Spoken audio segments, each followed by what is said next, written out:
আমার জীবনে বহুবার এমন হয়েছে, বহুবার এমন এমন বিপদ যে দেয়ালে পিঠ ঠেকে গেছে, এখান থেকে উদ্ধারের কোনো পথ আর চোখের সামনে দেখা যাচ্ছে না।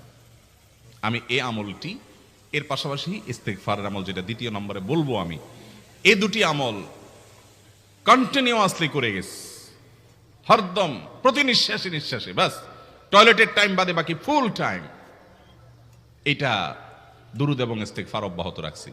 আল্লাহ তাআলা এমন ভাবে অলৌকিক ভাবে উদ্ধার করেছেন যে আমার কল্পনায়ও আসে না যে এখান থেকে এভাবে হেল্প হতে পারে। ভাইরা আমার অভিজ্ঞতার 2 পয়সার কোনো মূল্য নাই। আমার অভিজ্ঞতা কি আসলো না আসলো এটাতে কিছু আসা যায় নাই।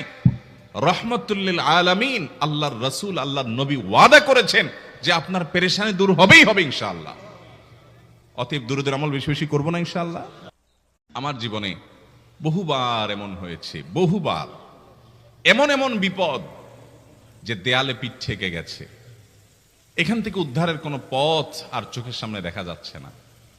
আমি এই আমলটি, এর পাশাপাশি ইস্তেগফারের আমল, যেটা দ্বিতীয় নম্বরে বলবো আমি, এই দুটি আমল কন্টিনিউয়াসলি করে গেছি, হরদম প্রতি নিঃশ্বাসে নিঃশ্বাসে, বাস টয়লেটের টাইম বাদে বাকি ফুল টাইম এটা দুরুদ এবং ইস্তেগফার অব্যাহত রাখছি।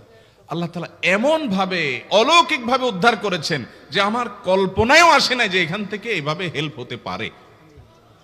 ভাইরা আমার অভিজ্ঞতার 2 পয়সার কোনো মূল্য নাই।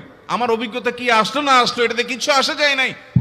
রহমতুল লিল আলামিন আল্লাহর রাসূল, আল্লাহর নবী ওয়াদা করেছেন যে আপনার পেরেশানি দূর হবেই হবে ইনশাআল্লাহ।